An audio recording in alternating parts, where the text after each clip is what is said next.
What's up, guys and gals? Welcome back to the Nerd Castle. Today in the world of indie games, we're going to be checking out No Place For Bravery, which is finally releasing after all these years. If you've got a really good memory, unlike me, you might recall that we played this game, about 2 years ago. They had like a demo that they released that was open very, very briefly, I think to coincide with like PAX or something like that, and they sent it on over, and we did kind of a brief intro to the game. This is the actual full release of the game that is coming out. So if you've never heard of No Place For Bravery before, this is a game that's absolutely dripping with style, great atmosphere, great soundtrack, great pixel art, and it is an action RPG, although it's a little bit more narrative focused, I think. So like, you could kind of compare this game to like a linear Dark Souls that has a lot of storyline exposition and some really, really great scenes. I mean, I think that's where this game really excels, is in looking great. You can feel the influences of things like Super Brothers in there. You can feel the influences of things like Hyper Light Drifter or like Songbringer. It's a really, really good looking game. And so anyways, today we're going to dive on into this copy that the developers sent over, and we're going to look at it for about 25-30 minutes and see if it's something you wanted to add to your wish list or otherwise pass on. If after watching this you wanted to get the game for yourself, the link is down below in the description. On top of that, you can also find a link to my Discord and my Twitch stream just in case you wanted to hang out live. A bit of a forward, I've played about an hour into the game because the intro is virtually unchanged from the last time we played the game. So if you wanted to check that portion out, I would go look at my old video because it's the exact same if you wanted to see how we got to the point where we're going to be picking up the video during this playthrough. But for the sake of showing you guys something new, rather than potentially showing you guys something that you've already seen, I decided to skip ahead by about an hour. And honestly, I'm kind of glad that I did that, because I don't think that the beginning portion of the game really showcases too much outside of the art style. After like the first hour or so, the game actually really started hitting you with like heavy narrative drops, and I would have never known about that if I had just done my normal 25-30 minute thing from the beginning of the game and then we called it. And so I'm glad that I did, in the case of this game, give it a little bit of extra time. So let's dive on in, shall we? Okay, so here we are inside of the game. The first thing that's going to hit you is just the soundtrack. Very Wardruna influenced, I think. It's got a lot of that kind of Viking soundtrack feeling to it. But basically the narrative setup is, we are a guy that owns a tavern. The world is ending. We are in denial about it. Our dwarvish friend just came to our tavern and told us that he needs to meet with us on the northeast side of town. Otherwise, there's going to be a piece of information that we really need to know about that we are not knowing about. That's our kid that's riding on our back right there. Let's get moving, shall we? As we meander through town, I have no doubt that there's going to be people that are going to want to speak to us and whatnot. Apparently, we have a world map that we can open up here. It's probably on the M key. Yeah, there it is, and it looks actually pretty beautiful, and I like how they've got it sort of divided up into microcells. Can we talk to any of these guys? Ooh, we've got like a big world map, too. The Ossuary is where you start out. The Ossuary is effectively, as I recall, where the tutorial takes place, but I don't want to bore you guys with a tutorial. Hear a story. Listen to the words planted in my soul, O downtrodden people of the city. I have seen the face of the Creator, and I have heard the voice of El Rey. His blood calls to us, and listen, for the time is nigh. Along will come the Hellweir. The Hellweir are like these big shadowy guys that kidnap your kids and suck their blood out. But anyway, I think we have to go to the northeast, I think is what it told me to do. Let's go to the northeast, although it does look... Oh, we can pet the dog. 10 out of 10 IGN. Absolutely. Petting the dog is the best idea ever. I approve. Petting dogs should be included in every single video game. Ooh, a treasure chest. A handful of coins. Okay, I'm not going to listen to your story, though. I'm just going to kind of like jack you of all of your funds and then like run off into the distance. One small detail I really like about this game is that if you run in a direction without any conflict or anything, or without stopping for a little while, the game puts you into sprint mode, which allows you to get through some of these scene-setting portions very, very rapidly, just in case, you know, you don't want to listen to them. This right here is the game's equivalent of a bonfire. You come here, you get all your HP back. It refills up your Estus flasks. You can also buy abilities right here, just in case you wanted to do so. We don't really have any of the things that we want to get in order to buy abilities, unfortunately. The game seems to have like a gated system where like you may have the money to buy a certain thing, But that having been said, until you have like the technical manual or until you have the item that unlocks that ability, unfortunately you cannot get it. And so that kind of ties into the linearity of the game. This is not a game that, from what I've seen so far anyways, has a ton of exploration. I may live to regret those words as I say them out loud.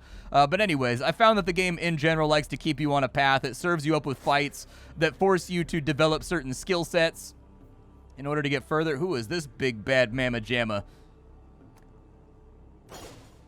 You really teach anyone who shows up here no screening process? Well, anybody is able to pay. I can't afford to be picky about my customers, and there's still quite a few people passing through. People coming from the smaller towns that either sank beneath the sea or simply ceased to exist, and they all seek to learn how to better defend themselves. Yeah, but there are very few techniques focused on defense if you think about it. Those who pass this way tend to make up excuses to go around slaughtering people. At least you're being more honest about it. I don't have time for pretense, and I don't have time for lollygagging, so everybody wins. Fair enough. All right, to the northeast, to the wall. This game, the pixel art in this game, I think is really kind of a master's class in how to design like a beautiful world that looks and just feels great to walk through. Like, I find myself constantly in awe and just drinking the atmosphere of the game.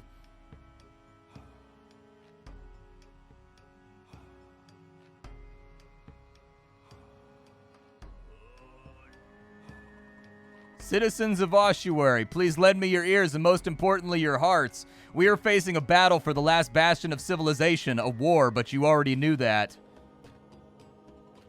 Our streets are ravaged by daily assaults. Not one night goes by without the blood of innocents staining the streets. And now, not only are we divided by fighting amongst the noble legion and the misguided new order, but harrowing beasts are attacking us from the abyss. We are being tested, and to tell the truth, it's been that way for a long time. Your safety and protection is paramount to us, but I swear to you, the Legion will achieve far more beyond mere safety. We will reclaim the Colossus, and we will pull back from the brink of the abyss and rise once again. Reclaim the Colossus? Who's that idiot? Hey, keep quiet. How can you not know about the Legion? They've been around for a while now. I've been out in the world, haven't I? Is this the kind of society you've all got here? The world is crumbling around them, but they insist on following the first fool who acts like they've got it together. This society is no friend of mine, Thorn. I'm a dwarf, and I like caves, damp, and gems. They don't lie, and they're honest about what they are. If this is what passes for leadership around here, we better hurry. Come on.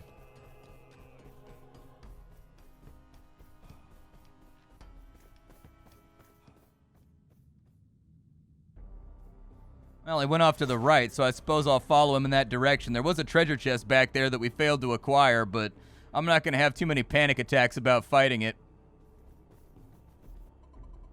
I think those legionnaires are up to no good.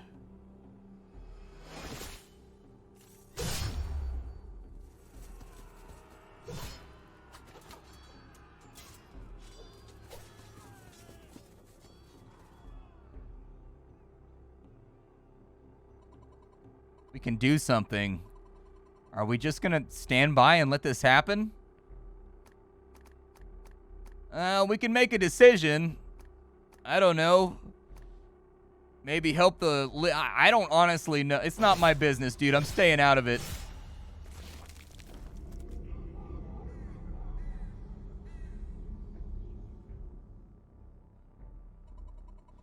That takes care of that. That's how it usually goes. Only been here a scratch of time, and I miss being on the road already. Come on, let's go. I feel like men with children don't have the luxury of throwing themselves headlong into violence that don't concern them.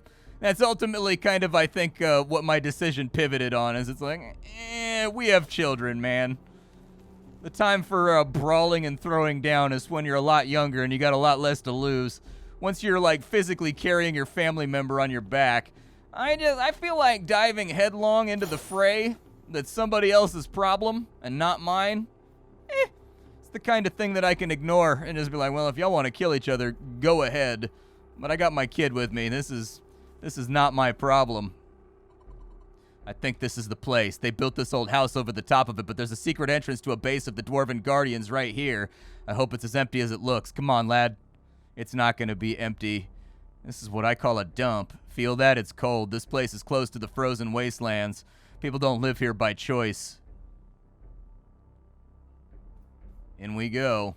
I can show you guys a little bit of the combat before we get into combat. Left click is going to allow you to swing your sword. The game is fully controller compatible, just in case you prefer to use a USB Xbox controller or anything else like that. The gameplay experience is super customizable. It's got easy modes for just experience the storyline. It's got ultra hard modes. It's got a normal mode, and then from there you can also customize how much HP your character has, how much damage you deal. There's a number of things at the beginning of the game they allow you to set up. Oi, Thorn, it looks like I was wrong. It's a drug den. They're using Hellwer's fire. Well, shit. I'll handle this, Thorn. Is Darum gonna be okay? I'm scared. I don't trust those men. Hey, what are you old goats doing here? This is our place. Piss off. You heard him. Hand over the cash and beat it. No, you idiot. Don't send them away. Get their money. Look, we're just passing through. Passing through, huh? This is our place. Ain't nowhere to pass through. I used to live here a long time ago. I lost a family heirloom, so I thought I'd come look for it. Not many other places to look. That's your problem. Mine is you squealing about us to the Legion or the New Order. Another damn fool nearly turned us in like that last time around, and I ain't letting it happen again. I'd rather get your money. I get your money, you scram. Maybe I even find a piece of that jewelry of yours. What if they attack him? Shouldn't we protect him? Yep, he's my friend. Let's go. Did the Abyss get to you, Thorn? They didn't pose any threat. They were probably going to try and rob us anyways, weren't they? That heirloom story didn't help. You know they would try to take something like that from you. Then we handle them after it happens. After, Thorn. God. Fine. Time to get a move on. I mean, I saw a friend in need, dude. I keep it real out here. I run these streets like a straight G. You can't mess with the kinfolk like that. Would you look at that, top-notch dwarven craftsmanship. It's a sight to behold. Being underground reminds me of the Rift. Yeah, me too a little. More home than Rift, but I get you. I don't like it one bit. The nightmares are bad enough. Darum, what are we looking for? You haven't told me yet. I haven't told you because it doesn't matter. Not yet. Come on. And be ready to wait if you must. I'm not leaving till I find what I came for.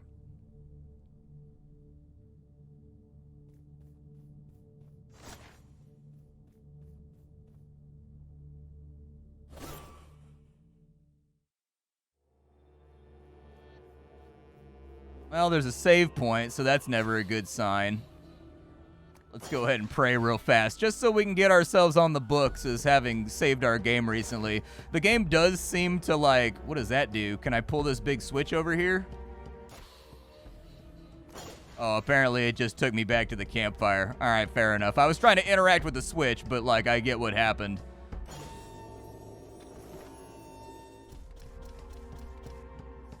Oh boy. Alright, so it looks like we've got a task in front of us. Oh, look at that! We've got goblins! Enemies do take damage from their own projectiles and from traps in this game, in case you were wondering. The game does have a parry system. I find that the parry system works pretty well and is fairly generous. It's not that hard to figure out. There we go. Knock him on down. At the bottom left hand of the screen, things you need to know about the UI. We've got our HP. The yellow bar is our poise. When that goes down to 0, we get stunned.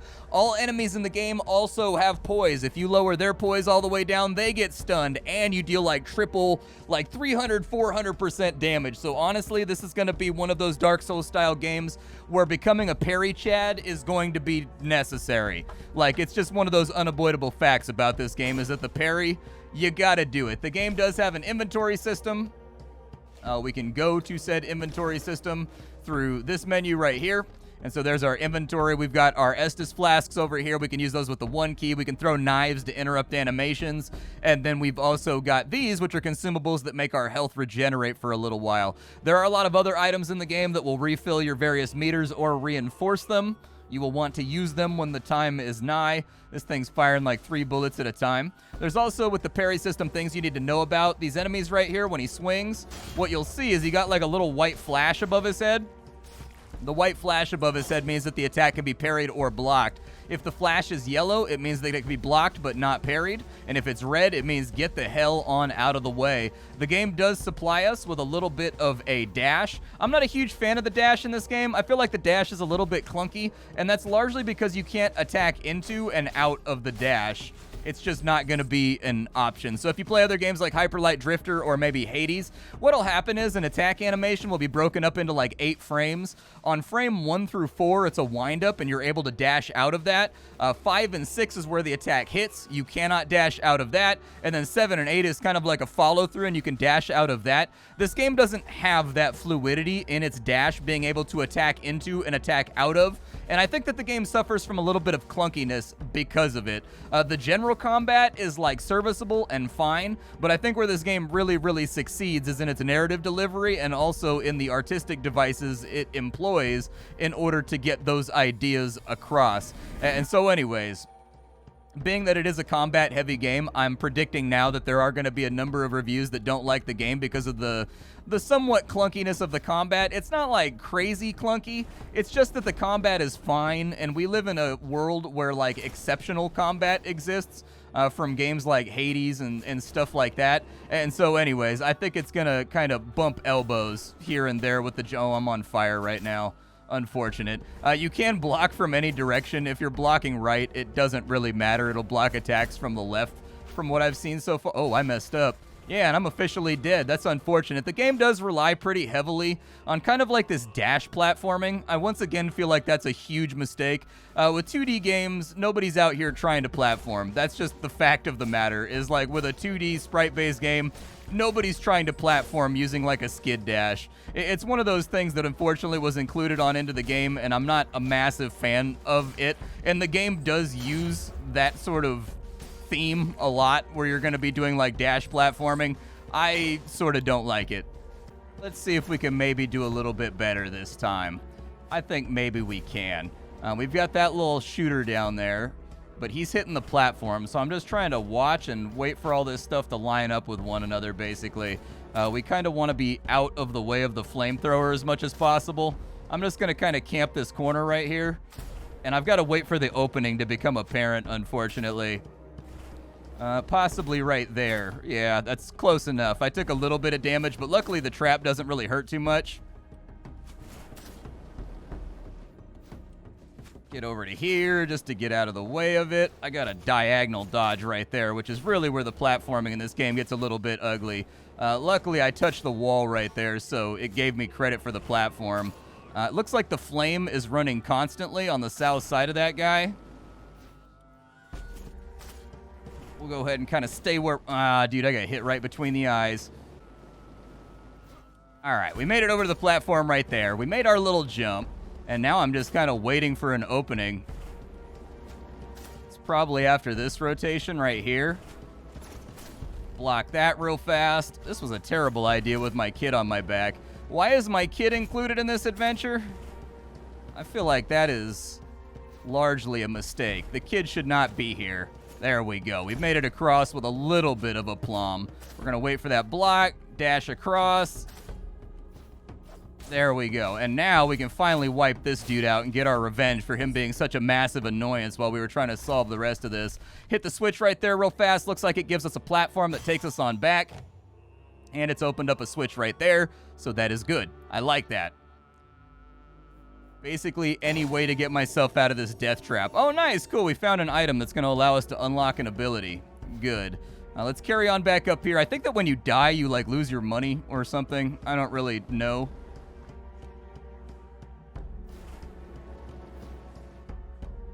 Yeah, I don't see our money laying on the platform where we died previously, so I don't know if it's going to be reclaimable. Or maybe I died twice or something. I don't know. We got a big switch right there.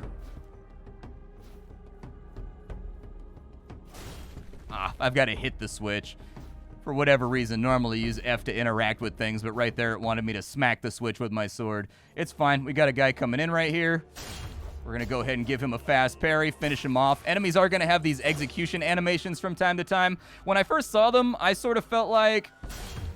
I got to get away from that arrow. There we go. That guy's down anyways. When I first saw the fatality animations, I thought they were going to be kind of like slick, polished animations that kind of tie you together, like Shadows of Mordor style, I guess, where it's like a scripted animation that plays. Instead, it's just like a thing. Like, it's every now and again, you got to finish off an enemy that's wounded laying on the ground.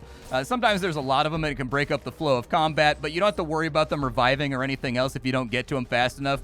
They just stay there on the ground bleeding out until you come by to finish them off, but they won't drop their loot until you finish them off, which makes kind of the fatality system necessary. For the bosses and bigger enemies, there actually will be full-on like scripted animations that play when you finish them off, and they can actually be kind of cool to look at. Go ahead and just finish these last couple guys off right there, and we'll grab a little bit of money, a little bit of glimmer right there for healing ourselves with heal over time, and continue deeper down on into the dungeons of despair. Kind of look like there's maybe something right there. I'm gonna go back and check it real fast. I'm an explore hound, I can't help it. I want to look around and find things, and it kind of looked like, okay, there's nothing right there, but I did want to check it. Let's keep moving forward, and we will see what challenges the game puts in front of us. I think, is this interactable right here? It's very, very bright. I do like the coloration and the lighting effects they've used on the pixel art. Did that guy just throw like a magic disc at me? What happens with this guy? Does he has like a magic shield? Okay. Ow. Yeah, that was pretty physically painful, and I've been stunned. Is he always going to do that thing that he does? Maybe I just throw knives at him then. There we go. I don't want to get close to him because I don't think I have time to disengage with that AoE that he pulls off. There we go. So now this guy has no shield, and we can finish him off as normal. So they got like a little combo thing going on right there. We got a little bit of myrrh. I don't know what myrrh is. I think that's the thing that you give to Jesus, otherwise he gets cranky, but I'm not super sure about it.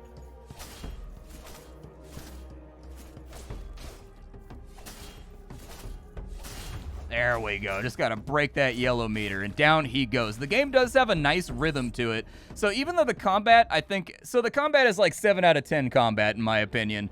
It's a little bit clunky. You will feel that clunkiness. But once you pick up on the rhythm of the parry system, I found that some of the clunkiness kind of went away. Like when I was kind of writing down my initial thoughts for the game, the combat's clunkiness was a big focus of that. And part of it is just that I don't like the way that the dash is implemented. And then I think the other half of it is just that like there's a little bit of like a little bit of a delay on everything that you do in the game, where there's like kind of a wind-up that you can't dash in and out of on like basically every animation in the game. But once I stopped trying to dodge everything and I started trying to parry everything, I feel like the game got a lot easier to play. And so part of the clunkiness, I think, is the game forcing you to use the parry system and not rely on dodging all the time. When I play a Dark Souls game, though, I firmly almost universally go dodge builds, not parry builds. And so that's probably another reason why I was rubbing my elbows on it a little bit as well. Let's keep going. I'm going to check the map after we get through this hallway, though. All right, so we're over to here. Check the map. And it looks like, actually, I thought maybe that thing that we picked up was the first red diamond that we had to go after. But I guess it's just skill items that it wants us to find. And it looks like Durham is probably waiting for us right there. All right, let's keep going.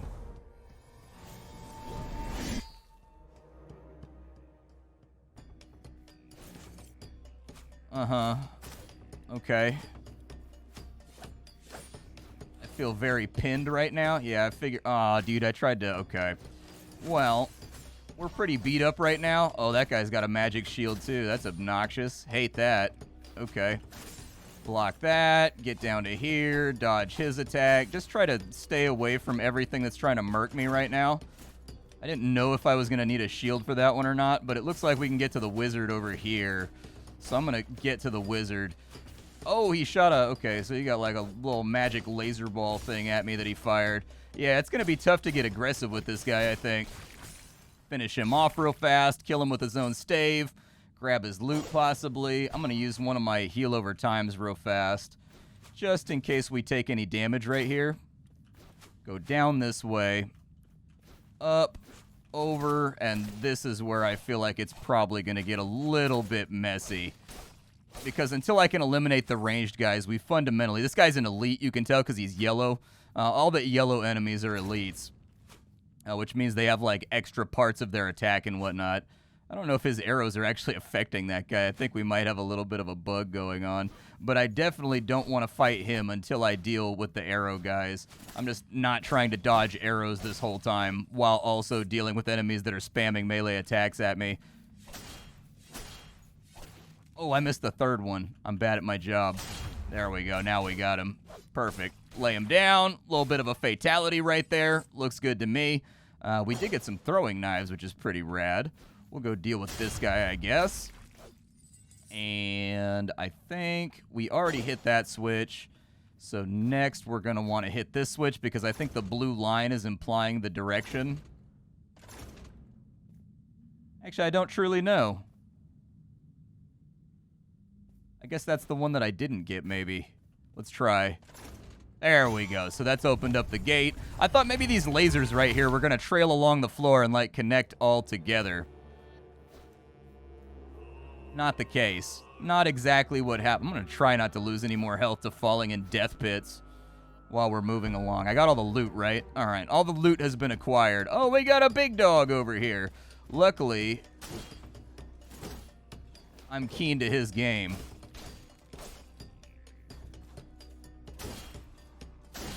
There we go. Just go ahead and light him up. But as you can see, like, the parry system in this game is more or less required. Like, if you dodge around a lot, I feel like you're going to have a hard time with this game. This is definitely a much more aggressive game that expects you to stay in the mix and, like, chat out. We'll go ahead and grab a few more sword fragments. Looks good. Don't know what I want those for just yet, but maybe I'll be able to purchase a new ability. In the tutorial, they start you out with a bunch of abilities, and I'm not super sure if the tutorial and the timeline of the storyline is before or after all this. Very, very confused about that, but the tutorial for this game is actually quite good. It's a visual spectacle. I liked it all the way through, despite the little gripes that I have with the combat system.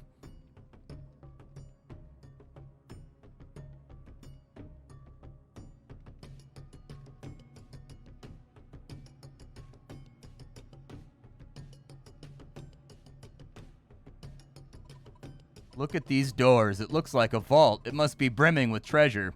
Vault? Library. They kept their knowledge here, not their gold. The key should be here somewhere. Shouldn't this have a fancy lock like the one upstairs? Well, if somebody got past the one upstairs, it wouldn't matter, would it? Search for a key to the door. Who are you? Apparently a vendor who allows me to buy supplementary items. Very nice. So there's going to be other stuff that we can spend the money on too, which is good. I don't have a crossbow yet, so I don't think I need the bolts or whatever.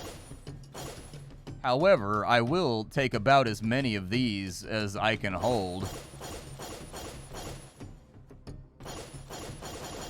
We'll take it down to like right there on cash, and then we'll see if we can buy anything on this side.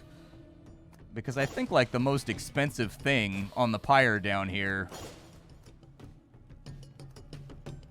yeah, like, was only, like, $5.50, so sure, we'll go with Lucia's Bite. And Lucia's Bite, I don't remember, is that the spin attack? It's not. It's the E button attack. So now we have a dash slash that we can play around with. So instead of that just being, like, a default thing you can do out of your dash, it does that right there. I would suggest to make the combat flow a little bit better that instead of this being a triggerable ability on the E, though, it just give you the ability to trigger this with a left click while dashing, basically. That right there, like, you know, swinging into a dash and swinging out of a dash are the two things that I wish this game had, because the fluidity of the combat would just go through the roof. But alas, not a thing. So up to the north. Let's go ahead and check this door real fast and see what we got going on up here. Doesn't look like we can investigate it or anything. We're not going to be able to brute force our way through it with our massive, you know, dad muscles, which are definitely a thing, dude. Dad muscles are a thing. It's like when you have a kid, I've noticed with my friends, they all get like the dad gut, but they get like the dad muscles and the dad reflexes in exchange. And so it's just one of those phases of life. Oh, look, more people shooting projectiles at me. Ow, I'm on fire. Okay. All right. Fire is painful. I don't know if you can perfect parry like an enemy's bow shot. It's one of those things that I haven't really sussed out and gotten to the bottom of, dude. When this fire goes down, please understand, I am going to get my Rwenge on you, dude. So much Rwenge is going to be deployed upon you. So No Place for Bravery was a tough one for me to grade. In fact, I rarely have to do this, but I actually had to kind of like write down a sticky note with my thoughts to kind of organize it. On a presentation level, I think you'd be really hard-pressed to find a better pixel art game pretty much anywhere. It's a great-looking game, and it rivals stuff, like Moonlighter. It rivals games like Hyper Light Drifter. It rivals games like Children of Morta, and that's honestly really, really high praise. It's a gorgeous game. It drips with style. Like, it has its own thing going on that is recognizable. Even during the opening sequences of the game, they make it really, really clear that you are going to take in some eye candy. And the game does not fail to deliver. It looks really, really good. Audio side, everything feels like it's designed well. The impacts and the sound effects that accompany them in combat felt chunky. They feel good. The Wardruna sort of Norse Viking folk music they use for a lot of the backing tracks are really well mixed, and I think they fit the atmosphere well. The narrative is delivered in an effective way. I actually enjoyed the storyline, and I'm usually not a big storyline guy, but like the cutscenes and whatnot, they all look good. I liked it. From the hour and a half I played so far, I liked it, and I thought they did a good job selling the fact that the world is falling apart. People are losing hope. They're turning on one another, and you're a guy with a family that's trying to navigate that with kind of a warrior's past and sort of a stoic history. I think the main sticking point, though, for most people playing this game is going to be the combat. As I mentioned earlier in the video, the dodge isn't super satisfying or implemented in a way that feels really good, like something like Hades or Hyper Light Drifter, and I think that's going to be the source of most of the clunk that you're going to run into when it comes to engaging with enemies. I found personally that the less I dodged and the more I focused on just general movement and parrying and countering, the better the combat felt and the smoother it flowed and the less that I minded. But ideally, we'd like in a game for all playstyles to be encouraged, whether you're like a dodgy, sneaky character or a parry god. You want like all aspects of the game to feel pretty smooth with the tools given. I did enjoy the large amount of loot and cash that the game throws at you. It felt like I was constantly picking up something that I could use. I like the fact that the thrown weapons actually deal good damage and can be used to supplement like an onslaught. I did find, like, with a personal preference, but I just don't like platforming that much. That's me personally. Largely, I think because it relied on the dodge, which I was already kind of, like, on the fence about, rather than, like, a dedicated jump button. But some of the room arrangements and fights that take place in platform-heavy rooms are really, really creative and pretty intense. And I can recognize that, even though for me personally, top-down platforming is not for me. I typically am not a big fan of it. It is what it is. Other people might not dislike that quite so much, but that's just my subjective personal opinion, so I'm putting it as kind of like an aside. The game does sport a lot of customizability options for tailoring the difficulty to your specific level of skill. There's a lot of things you can fiddle with, from HP levels to the amount of damage you take and put out, but otherwise the menus are pretty Spartan with the and standard with the options menu. The inventory system, it sometimes felt like it was a little bit confused about whether or not it wanted me to use the mouse or the keyboard. And like, I'm the kind of person where I use the mouse and the keyboard together when I'm in menus to like flip tabs while clicking on things. And when trying to do that, it started to act weird and sort of didn't register certain mouse inputs and whatnot. So eventually I had to give up and I fell back on just using the keyboard for menu navigation and didn't use the mouse really at all for menus after that. After that, I didn't really have too many problems, but I definitely tend to be kind of mouse focal when it comes to menu navigation in PC games. And so that was the thing I had to adjust to. I do think the ability, so coming back to the dodge, I really think that the issue comes down to the fact that you can't, like, attack out of a dodge, and you can't dodge out of an attack. Like, I think that adding that on in would help a lot with the fluidity problems that the dash seems to suffer and also introduce to the game, but that's largely speculation. So I think with No Place for Bravery, what it really comes down to is there's a lot to like here. Like, this game has a lot of positive attributes, but it all comes down to whether or not you can deal with the weirdness and clunk that the combat suffers from time to time. I think after my time played, like the first 45 minutes, I was like, I don't know, man. I don't know if this is for me. The second 45 minutes, where I gave up on dodging and focused entirely just on WASD movement and parrying things, I came around on it and I actually started enjoying myself. So I think it's going to come down player to player, really. But my name is Splattercat. I sift through the pile to find what's worthwhile in the world of indie games every single day so you don't have to. Today up on the chopping block, we had No Place for Bravery. Tomorrow, we are going to have something else. Thank you for hanging out with me, and that's about all I've got. Bye, everybody.